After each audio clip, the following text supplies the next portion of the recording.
अस्सलाम वालेकुम। आज एडवर्ब का हमारा सेकंड लेक्चर है। जो स्टूडेंट्स पीसीएस या सीएसएस या सीसी की तैयारी कर रहे हैं या कमीशन की किसी भी एग्ज़ाम की, तो ये इंग्लिश की हम सीरीज़ बना रहे हैं।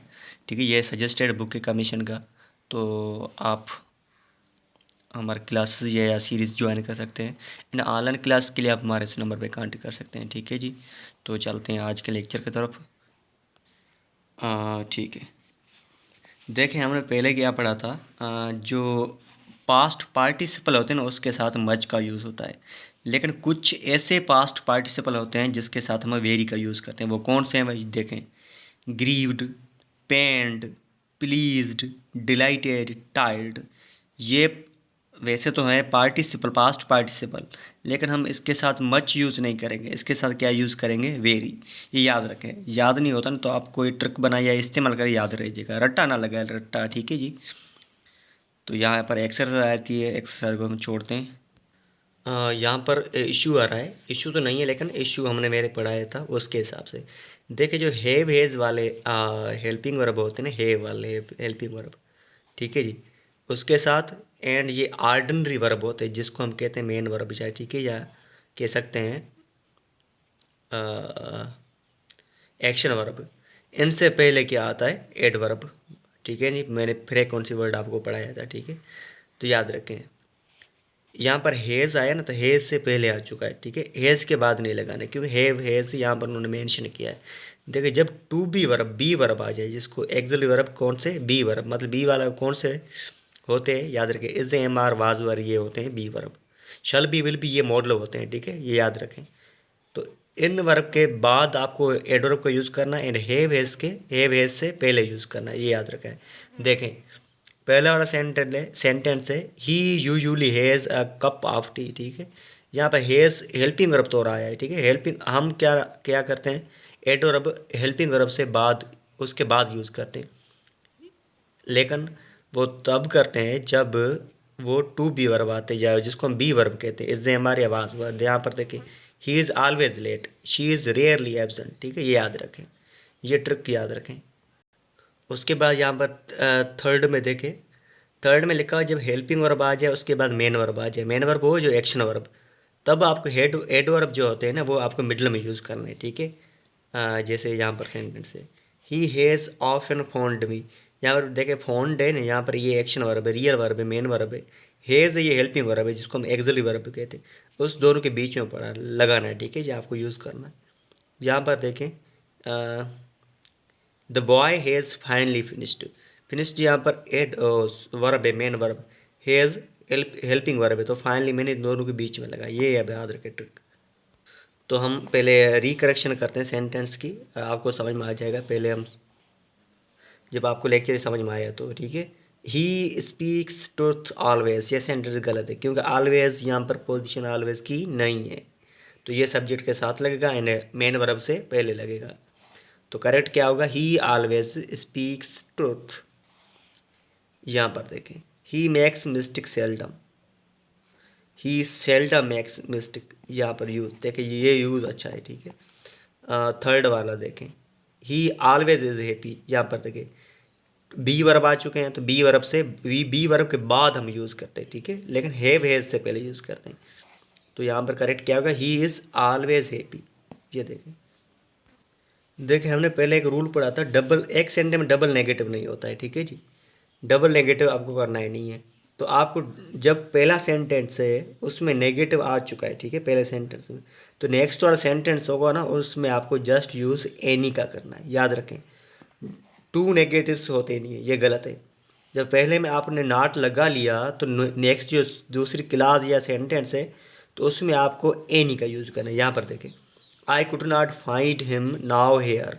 यहाँ पर देखें, नाउ हेयर, ये भी ये क्या कह सकते हैं, एक छोटे सा फ्रेज है। ठीक है, ये इससे कनेक्टेड है। तो पहले वाले में नॉट आ चुका है, तो ये भी नेगेटिव का सेंस दे रहा है। लेकिन यहाँ पर यूज़ क्या करेंगे? देखें, I could not find him anywhere, यहाँ पर एनी का यूज़ होगा। ठीक है, यहाँ पर देखिए, आपने एक रूल पढ़ा होगा, एनी हमेशा नेगेटिव सेंटेंस में यूज़ होता है, सम पॉजिटिव में। उसके बाद देखिए, he did not find no wisdom in it. यहाँ पर देखिए, डिड नॉट आ चुका है, नो विजडम, दो नेगेटिव, दो नेगेटिव, तो आपको गलत है सेंटेंस करेंगे, ठीक है। तो करेक्ट क्या होगा यहाँ पर देखिए, he did not find, not आ चुका है, नेक्स्ट वाला जो नॉट होगा वो एनी में कन्वर्ट हो जाएगा, याद रहे। He did, sorry, we did not find any wisdom in it, ये करेक्ट रहेगा। नेक्स्ट हमारा एक आ चुका है, ये पेयर वर्ब आते हैं, ठीक है। पेयर जो आते हैं ना किस कृषि में, इंग्लिश एंड कंपोजिशन पेपर में, तो यहाँ अगो एंड बिफोर का यूज़ कैसे करें, ये एक आपको ट्रिक बताता हूँ, वो याद रखें। लेकिन यहाँ पर दी गई है, यहाँ पर आप सेंटेंस पढ़ोगे ना, आपको समझ में नहीं आएगा, तो मैं आपको ट्रिक एक अच्छे दो लफ्ज़ों में बता देता हूँ। अगो एंड बिफोर याद रखें। ये जो अगो है ना, अगो जस्ट आपको पास्ट सिंपल के लिए यूज़ करें, ठीक है। जो परफेक्ट टेंस आते हैं ना, उसमें आप बिफोर का यूज़ करें। फिर से बता रहा हूँ, अगो का इस्तेमाल पास्ट सिंपल में करते हैं, before perfect tense, perfect present हो, परफेक्ट पास्ट हो, किसी भी, जस्ट वर्ड एक याद करें, परफेक्ट, ये पास्ट सिंपल में। देखें, आई गाट नजमाज लेटर 3 days अगो, यहाँ पास्ट सिंपल आ चुका है, तो अगो का यूज़ हो चुका है। यहाँ पर देखें, she had posted it a month before, यहाँ पर परफेक्ट आ चुका है, हेड लगा हुआ है तो परफेक्ट है, पास्ट परफेक्ट है तो बिफोर आ गया। यहाँ पर देखें, haven't we meet before, present perfect है सेंटेंस, तो बिफोर आ गया। बस आगे कुछ आपको समझने की ज़रूरत नहीं है, बस ये ट्रिक याद रखें। नेक्स्ट हमारा है टू एंड वेरी, याद रखें। टू जिस सेंटेंस में आता है ना, तो वो ना, हम कहते हैं एक चीज़ होती है मज़ीद, एक होती है इनफ, या हम कहते हैं मोर। ये जो टू जहाँ पर यूज़ होता है वो बन जाती है मोर देन इनफ। मतलब एक तो होती है ज़्यादा, हम कहते हैं ना ये ज़रूरत से ज़्यादा, जो सेंस नेगेटिव दे, ठीक है, नेगेटिव सेंस देती है ना कोई सेंटेंस, कोई चीज़, हम कहते हैं ना कोई ज़्यादा चीज़, वो सारी की सारी नेगेटिव होती है, ठीक है जी। जो वेरी है ना, वेरी जहाँ पर यूज़ होता है वो मीनिंग, मैं ये सेंटेंस की बात नहीं कर रहा हूँ, ठीक है, मीनिंग की बात कर रहा हूँ, वो मीनिंग ना पॉजिटिव बन जाती है, ठीक है। मैं बोलो आप खूबसूरत हो, यू आर अ गुड, ठीक है, वेरी गुड, या कह सकती हो, कह सकता हूँ, ठीक है जी, सॉरी। तो ये उसकी जगह मैं टू का यूज़ करूँ ना, तो ये सेंटेंस, मतलब कि ये मेरी क्या कहते हैं, चिमचागिरी या फिलेटरी मुझे कर रहा है। मैं बोलूँ आप इतना खूबसूरत हो, बस कुछ भी किसी से भी कंपेयर कर लो, मैं बस मैं आप बोल दूँ, कह देते हैं ना कुछ कभी कभी शायर, आप बस चाँद जैसे हो, जो होते हैं, ठीक है। तो यहाँ पर ये ऐसे कंपेयर करते हैं ना, ये बहुत नेगेटिव सेंटेंस तो सही होता है, लेकिन उसमें जो मीनिंग आती है ना वो नेगेटिव शो हो रही है, ठीक है। वेरी जहाँ पर यूज़ होता है वहाँ पर पॉजिटिव होता है, ठीक है। ये आपको मीनिंग की बात बता रहा हूँ, ठीक है। आगे हम अगर इसकी ट्रिक बढ़ते हैं, यहाँ पर देखें, ही इज़ टू वीक, एक होता है कमज़ोर, यहाँ पर टू वीक मैंने उसलिए लिखा है, एक होते कमज़ोर, कमज़ोर होते लिख, लेकिन फिर भी वो बातचीत तो कर लेते हैं ना, लेकिन उस ये वो कमज़ोर होते हैं, यहाँ पर सेंस मैंने यूज़ किया, ये गलत होता है, क्योंकि कमज़ोर होता है बस वो दो तीन दिन के लिए होते हैं। तो इसको करेक्ट हम क्या करेंगे, टू लगाएंगे। यहाँ पर देखें, जहाँ पर टू का यूज़ होता है ना, वहाँ पर हम इन्फिनिटिव यूज़ करते हैं। इन्फिनिटिव उसको कहते हैं जब हम वर्ब की फर्स्ट फॉर्म से पहले टू लगाएं, ठीक है।